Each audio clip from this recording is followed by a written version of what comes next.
오늘 우리가 함께 나눌 하나님의 말씀은 사도행전 4장의 말씀입니다.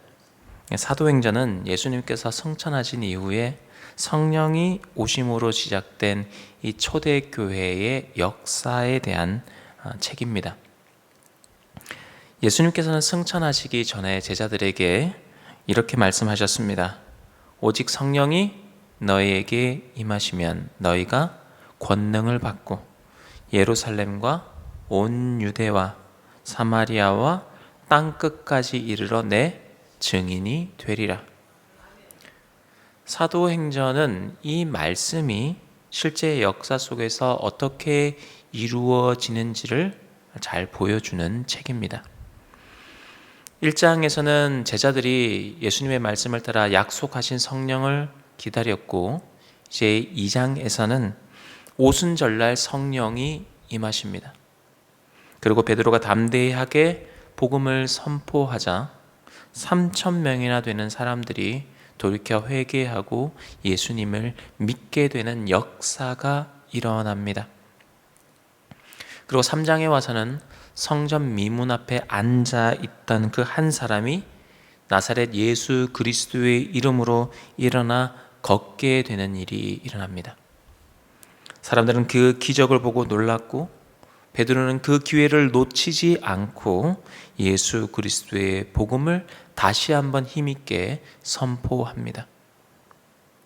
여기까지 사실 읽으면은 모든 일들이 아주 순조롭게 순탄하게 흘러가는 것처럼 보입니다. 성령이 임하시고 약속하신 성령이 오시는 거죠. 복음이 전파되고 사람들이 돌이켜 회개하고 병든 자가 치유함을 받고 교회가 부흥되는 역사가 일어납니다. 여기까지면 좋은데 사도행전은 여기서 중요한 사실을 우리에게 한 가지 보여줍니다. 그게 무엇이냐면은 복음이 전해지는 곳, 그곳에는 언제나 구원의 영광스러운 일만 일어나는 것이 아니라는 것입니다. 복음이 있는 곳에 강력한 저항도 있다고 우리에게 알려줍니다. 여러분, 빛이 강하게 내리쬐면 뭐가 진해지는 줄 아십니까? 그림자도 선명하고 분명해집니다. 복음도 마찬가지입니다. 그래서 사도행전 4장의 말씀은 교회가, 특별히 초대교회가 처음으로 공권력에 의하여 핍박받는 장면을 기록하고 있습니다. 그런데 사실 이 부분, 이 장면은 예수님께서 이미 제자들에게 경고하셨던 내용들입니다. 예수님께서 뭐라고 하셨습니까? 세상이 너희를 미워하면은 너희보다 먼저 나를 미워한 줄 알아라고 말씀하셨습니다. 여러분, 조금 불편할 수도 있지만 이 말을 한번 잘 들어보십시오. 만일 우리가 예수님을 믿으면서 단 한 번도 복음 때문에 거절당한 경험이 없고 거절당해 본 적도 없고 내가 복음으로 인해 불편한 시선을 받아본 적도 없고 내가 믿음 때문에 손해를 단 한 번도 감수한 적이 없다면은 한 번쯤 자신의 신앙을 돌아볼 수 있어야 하는 겁니다. 우리가 진짜 예수님의 증인으로 이 땅에서 살아가게 되면은 크고 작은 저항을 피할 수 없습니다. 물론 일부러 갈등을 만들라는 거 아닙니다. 무례하게 행동해라, 사람들과 다투라 이런 얘기가 아닙니다. 그러나 우리가 세상 가운데서 불신자들 앞에서 우리가 예수 그리스도를 전하고 복음을 전하고 세상의 기준이 아니라 말씀의 기준으로 우리가 살아가다 보면은 세상은 언제나 우리를 환영하는 것만은 아니라는 것입니다. 자, 그런데 놀라운 것은 무엇이냐? 하나님께서는 바로 그러한 저항 속에서 그리스도의 몸된 교회를 더 강하게, 더 견고하게 세워 가신다는 것입니다. 그래서 오늘 말씀을 통해서 성령께서 어떻게 이 평범한 사람들을 예수 그리스도의 증인으로 세워 가시는가를 우리가 한번 살펴보면 좋겠습니다. 1절 말씀입니다. 사도들이 백성에게 말할 때에 제사장들과 성전 맡은 자와 사두개인들이 이르러.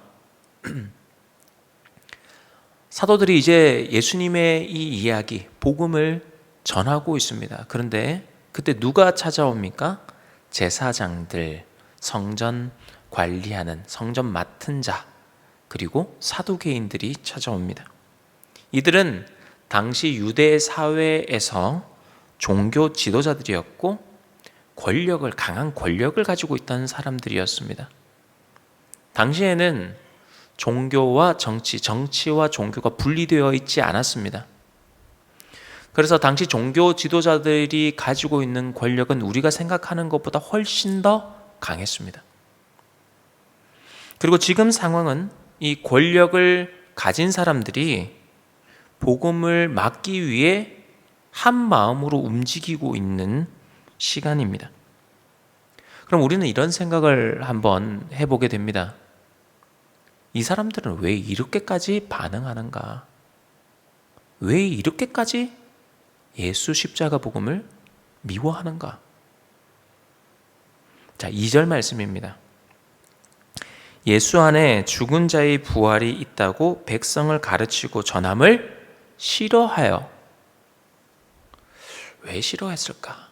여기 제사장들, 성전 관리 맡은 자, 그리고 사두개인들이 있는데 특별히 여기에 나오는 사두개인들은 부활이 없다고 믿고 가르치던 자들입니다. 그런데 사도들이 뭘 얘기합니까? 예수 안에 죽은 자들 부활이 있다. 다르게 얘기하면은 예수님께서 죽음을 이기시고 사망 권세를 깨뜨리시고 다시 살아나셨다. 여러분, 이게 단순히 사도들과 또 사두개인들의 신학적 견해 차이, 이게 아닙니다. 만약 예수님이 십자가에 죽으시고 부활하신 것이 사실이라면은 이것은 지금 사도들과 사두개인들만의 문제가 아닙니다. 이 문제는 아주 커집니다. 왜 그렇습니까? 예수님을 정죄하여 십자가에 못 박아 죽게 만든 자들이 바로 종교 지도자들입니다. 그런데 그 예수를 하나님이 다시 살리셨다는 것은 그가 하나님의 그리스도라는 것입니다. 그러면 이 모든 잘못이 누구에게로 향하게 되겠습니까? 종교 지도자들의 잘못으로 가게 되어 있는 겁니다. 그렇게 되면은 그 종교 지도자들이 붙들고 있던 그 종교적 권위, 다르게 표현하면 그들의 기득권이 흔들리게 되는 겁니다. 그래서 그들은 예수 그리스도의 복음을 받아들일 수가 없었던 겁니다. 그리고 지금 이 사도들의 상황을 한번 잘 생각해 보십시오. 이 몇몇 개인, 그냥 몇몇 힘 있는 개인이 와서 힘들게 해도 우리가 사람이 참 괴롭지 않습니까? 그런데 지금 이 개인이 다가온 게 아닙니다. 당시 예루살렘의 최고 종교 권력이 지금 사도들 앞에 서 있는 겁니다. 사람의 눈으로 보면은 도저히 이길 수 없는 싸움이 이제 시작되려고 하는 거죠. 3절 말씀입니다. 잡음에 날이 이미 저물었으므로 이튿날까지 가두었으나. 그 종교 지도자들이 가지고 있는 그 권력으로 사도들을 감옥에 가둘 수 있었습니다. 복음을 전하지 못하도록 위협하고 입을 막을 수 있었습니다. 그래서 여기까지만 보면은 모든 것이 종교 지도자들의 생각과 계획대로 흘러가는 것처럼 보입니다. 근데 여러분 4절 말씀을 한번 보십시오.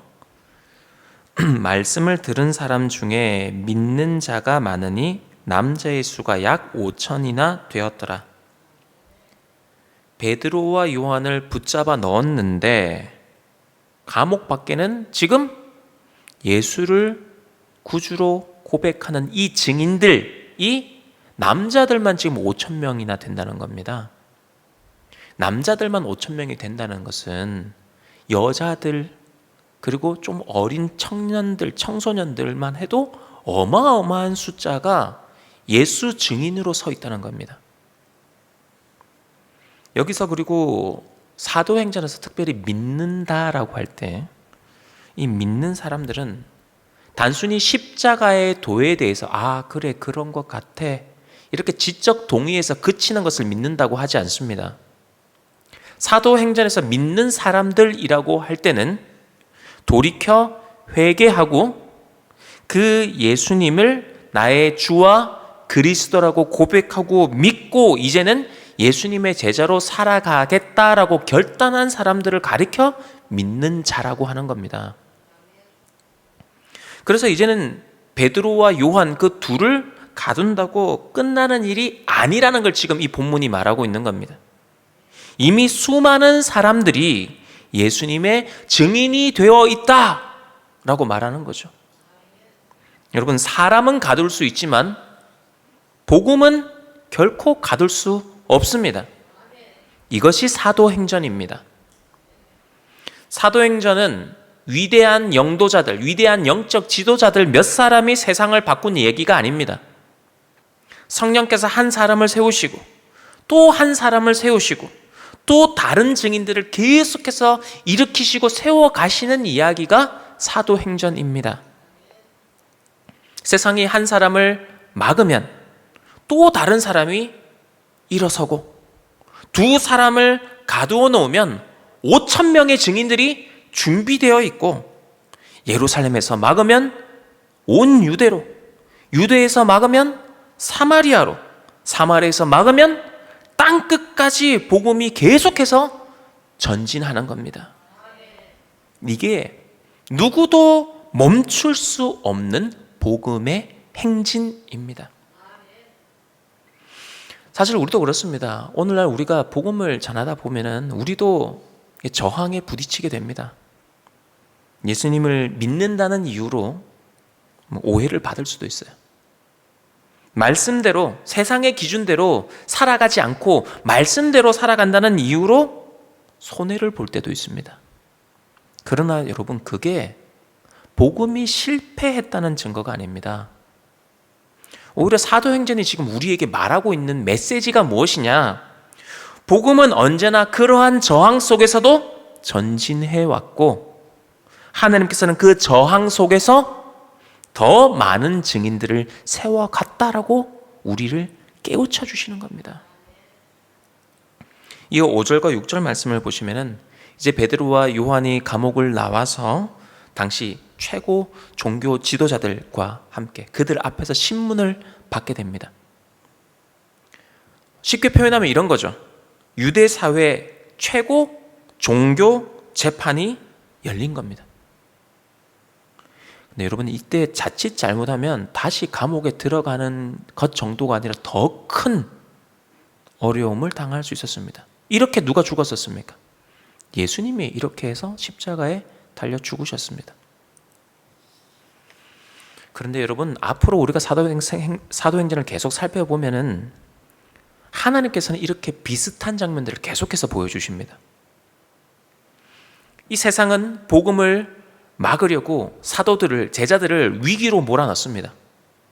그런데 하나님께서는 그 위기를 오히려 복음을 전할 수 있게 만드는 기회로 삼으십니다. 이게 사도행전에 계속 반복됩니다. 7절 말씀입니다.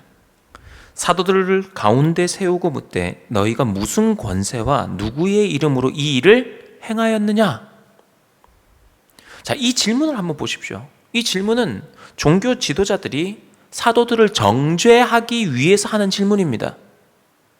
그런데 여러분, 다르게 생각 한번 해보시오. 지금 이 베드로에게 있어서 이 질문은 복음을 선포할 수 있는 최고의 질문입니다. 그렇지 않습니까? 지금 뭐라고 질문하고 있어요? 누구의 권세로, 누구의 이름으로 그 병든 자가 일어나고 네가 이 일을 행하고 있느냐? 아니, 이것보다 복음을 설명하기 좋은 질문이 어디 있습니까? 자, 이제 베드로가 그 입을 열기 시작합니다. 8절 말씀입니다. 이에 베드로가 성령이 충만하여 이르되 백성의 관리들과 장로들아. 자, 아주 중요한 문장이 여기에 하나가 들어가 있습니다. 뭐냐면요, 성령이 충만하여입니다. 우리는 복음서를 살펴보면서 베드로의 모습을 이미 한번 쭉 살펴봤습니다. 예수님께서 붙잡혔을 때에 그 밤에 대제사장의 집들에서 한 여종이 베드로에게 질문을 합니다. 너도 예수와 함께 있던 그 자가 아니냐? 너 예수 제자 아니냐? 그때 베드로가 어떻게 합니까? 예수님을 부인합니다. 잘 생각해 보십시오. 그냥 한 여종입니다. 군인도 아니고 제사장도 아닙니다. 종교 지도자들도 아닙니다. 그냥 한 여인이에요. 그 여인의 질문에도 두려워하며 예수님을 부인했던 것이 베드로입니다. 그런데 지금은 어떻습니까? 이번에는 한 여종이 아니죠. 대제사장을 비롯한 수많은 종교 지도자들이 모여 있습니다.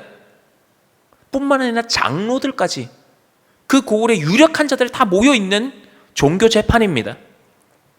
비교할 수 없을 정도의 큰 압박이 베드로를 짓누를 수 있었습니다. 그런데 베드로는 어떻게 합니까?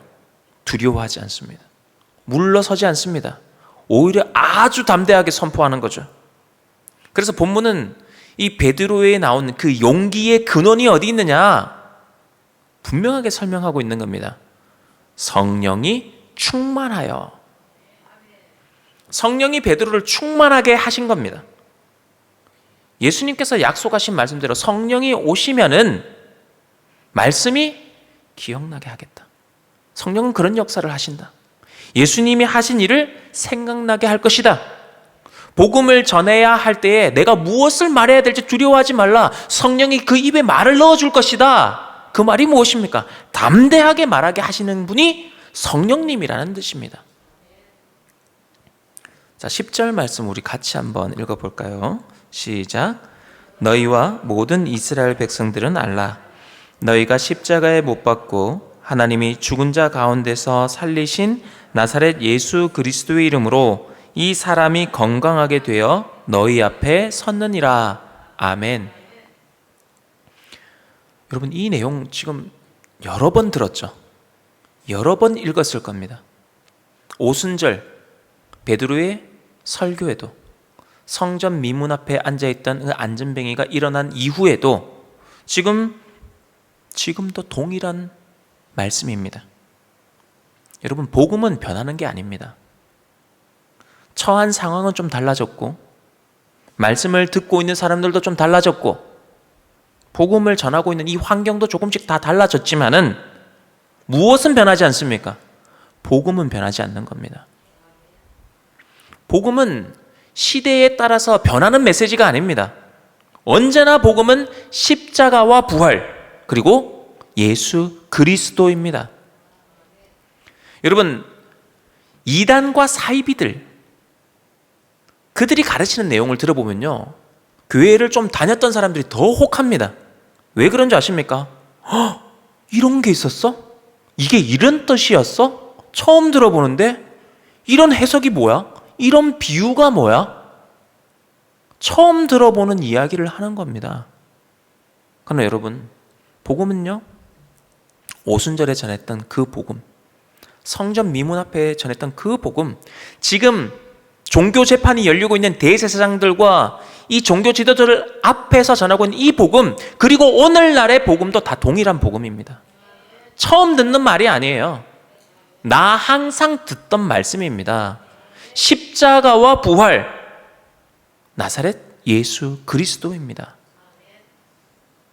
10절 다시 한번 보십시오. 너희가 십자가에 못 박고 하나님이 죽은 자 가운데서 살리신 나사렛 예수 그리스도의 이름으로. 베드로는 이번에도 너희가 십자가에 못 박았다라고 그들의 죄를 아주 분명하게 지적합니다. 이전에도 이런 표현이 있었죠. 뭐라고 했습니까? 너희가 생명의 주를 죽였도다. 성전 미문 앞에 앉은 사람을 일으킨 다음에 복음 전할 때 그렇게 얘기하지 않았습니까? 너희가 주를 죽였도다. 그런데 여러분, 거기서 끝나지 않습니다. 하나님께서 죽은 자 가운데서 그를 다시 살리셨다. 여러분, 여기까지 와야 복음입니다.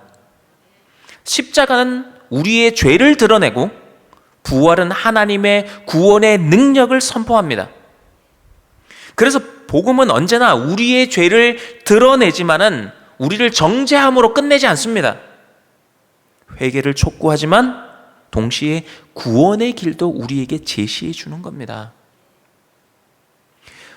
너희가 십자가의 그리스도, 십자가의 예수를 못 박아 죽게 만들었으나, 생명의 주를 너희가 죽게 만들었으나 하나님이 그를 다시 살리셨다. 이제 그 이후에 어떤 내용이 나올지 막 기대되지 않으십니까? 근데 우리가 이렇게 복음을 막 전하려고 하면은 이상하게 뭔가 내가 준비가 부족한 것처럼 느껴질 때가 참 많이 있습니다. 내가 전도 훈련을 좀 못 받은 것 같고, 갑자기 내가 성경을 좀 더 많이 공부하고 배워야 할 것 같고, 내가 이 사람과 관계가 좀 더 좋아지거나 좀 더 많은 신뢰를 쌓아야 내가 복음을 전할 수 있을 것처럼 생각이 듭니다. 물론 그런 준비들도 되게 중요한 거죠. 필요 없다는 게 아닙니다. 그러나 복음을 전하게 하는 그 결정적인 능력은 우리의 경험이나 지식에 달린 것이 아니라고 성경은 말씀하고 있습니다. 어디에 달렸다고 말씀하고 있습니까? 성령의 충만함에 달린 것이다. 성령께서 말씀을 그 순간에 기억나게 하시고, 정말 전해야 할 그 절호의 타이밍에 하나님이 우리의 입을 성령께서 열어주시고 두려움이 아니라 담대함을 주시는 거예요. 그래서 우리는 무엇을 해야 되느냐? 성령의 충만함을 구해야 하는 겁니다. 11절 말씀입니다. 이 예수는 너희 건축자들의 버린 돌로서 집 모퉁이의 머릿돌이 되었느니라. 베드로는 시편 118편 말씀을 인용을 합니다. 이 건축을 할 때 이제 건축자들은 돌을 하나하나 자세히 살펴봅니다. 모양에 좀 맞지 않고 쓸모가 없다고 생각하면 과감하게 그 돌을 버립니다. 자, 그런데 하나님께서는 사람들이 쓸모없다고, 이건 아닌 것 같다고 버렸던 그 돌을 건물 전체를 붙들어주는 가장 중요한 돌, 모퉁이의 머릿돌로 세우셨다고 말씀을 합니다. 사람들이 어떻게 했습니까? 예수님을 버렸습니다. 기대했죠? 기대했습니다. 아니네. 그래서 예수님을 버렸습니다. 그 예수님을 십자가에 못 박았습니다.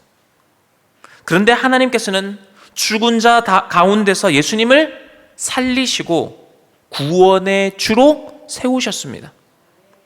사람들이 버린 예수님을 하나님께서는 구원의 머릿돌이 되게 하신 겁니다. 12절 말씀, 아주 중요한 말씀이죠. 우리 같이 한번 읽어볼까요? 12절 시작. 다른 이로서는 구원을 받을 수 없나니 천하 사람 중에 구원을 받을 만한 다른 이름을 우리에게 주신 일이 없음이라 하였더라. 아멘. 여러분, 지금 베드로는 이 종교 지도자들 앞에서 자신을 이렇게 변호하려고 하는 게 아닙니다. 그리고 이 사람들을, 이 종교 지도자를 논리로, 변증으로 이기려고 하는 것도 아닙니다. 베드로의 마음은 어떤 마음이냐? 비록 그들이 예수님을 십자가에 못 박아 죽게 만들었지만 하나님이 다시 살리신 그 예수 그리스도를 통해 당신들도 구원받기를 원한다는 게 베드로의 마음이었습니다. 그래서 베드로는 하나님께서 주신 이 기회, 이 순간에 조금도 물러서지 않고 복음을 선포하는 겁니다. 뭐라고 얘기합니까? 사실 너희가 생명의 주를 죽였도다. 너희가 예수를 십자가에 못 박아 죽게 만들었도다. 거기서 끝난 게 아니었잖아요. 하나님이 살리셨고 이제는 다른 이름이 없다. 다른 이름이 없습니다. 오직 예수 그리스도만이 구원이십니다. 당신들이 십자가에 못 박아 죽게 만들었으나 하나님이 다시 살리신 분, 그분의 이름으로 이 성전 미문 앞에 앉아있던 자가 일어났습니다. 그분의 이름으로 일어난 일입니다. 다른 이로서는 구원을 얻을 수 없습니다. 구원의 유일한 이름은 오직 나사렛 예수 그리스도입니다. 이걸 알려주는 거예요. 왜? 그들도 구원받기를 원해서. 여러분, 놀라운 장면입니다. 종교 지도자들은요, 베드로를 신문하기 위해서 이 자리를 만든 겁니다. 그런데 하나님께서는 어떻게 이 자리를 사용하십니까? 이 자리를 이 종교 지도자, 여러분 종교 지도자만 있었던 게 아니었잖아요. 장로들도 있었어요. 그렇게 되면 누가 모이느냐? 이 종교 지도자들이 모이고 장로들이 모이니까 사람들이 다 운집하게 되어 있습니다. 이 재판이 어떻게 흘러가는가? 그 많은 사람 앞에서 신문을 당하고 있는데 이 신문 당하는 자리를 하나님이 어떻게 바꾸시느냐? 복음을 전하는 자리로 바꿔버리십니다. 이게 하나님의 일하심입니다. 여러분 잘 생각해 보세요. 안진뱅이가 일어난 것도, 사도들이 붙잡힌 것도, 공회 앞에 나와 신문 받는 것도, 결론적으로 이 일이 내가 선한 일을 하고 내가 의로운 일을 하고 주의 영광을 위해 일이 왜 이렇게 되나? 근데 여러분 생각해 보세요.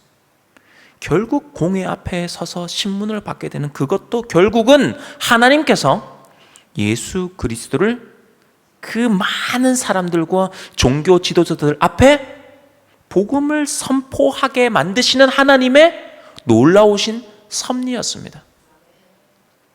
우리 청년들 이런 말 좀 쓰더라고요. 제가 요즘 젊은 이들 문화를 잘 몰라서 그런데 빌드업이라는 얘기를 많이 쓰더라고요. 빌드업이라는 게 하나하나 쌓아가는 거, 그 마지막 그 하나를 위해서 쌓아가는 거죠. 우리 인생이 그럴 때가 있습니다. 이게 진짜 왜 이럴까?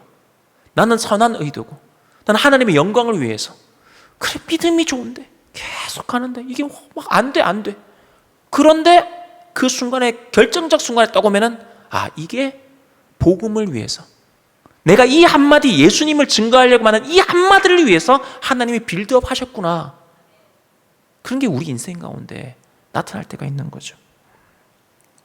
사람들은 이 종교 지도자들을 통해서 베드로를 신문한다고 생각을 했지만 하나님께서는 그 자리를 복음 전파의 자리로 사용하고 계셨던 겁니다. 사랑하는 성도 여러분, 그때 사람들은 복음을 다 불편해했습니다. 근데 안진뱅이가 일어난 것은 그들이 인정했습니다. 선한 일이었다.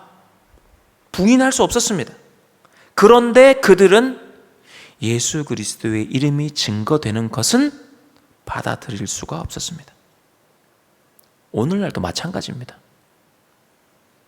교회가 어려운 사람들을 돕고 선을 베풀고 사회를 위해 선한 일 해온 것 세상이 부인하지는 못합니다. 그러나 여러분 생각해 보십시오. 교회가 세상에 줄 수 있는 가장 큰 선물이라는 것이 그냥 구제하는 겁니까? 아닙니다. 교회만이 세상을 향해 줄 수 있는 가장 위대한 선물은 바로 나사렛 예수 그리스도의 이름입니다. 그런데 교회가 선행을 하고 선을 베풀다가 예수님 이야기를 시작을 하면은 불편해합니다. 좋은 일을 하는 건 좋은데 예수 이야기는 하지 말라고 합니다. 그렇게 세상은 증인들의 입을 닫게 만들고 때로는 가두기도 하고 권력으로 막아서기도 하지만 하나님께서는 또 다른 증인들을 준비하고 세워가고 계시는 겁니다. 그래서 우리가 사도행전을 읽을 때 꼭 기억해야 할 것이 있습니다. 그리스도인은, 성도는 이 세상에서 아무런 저항 없이 그냥 여기가 좋사오니 그냥 무사태평하게 살아가는 그런 사람들이 아니라는 겁니다.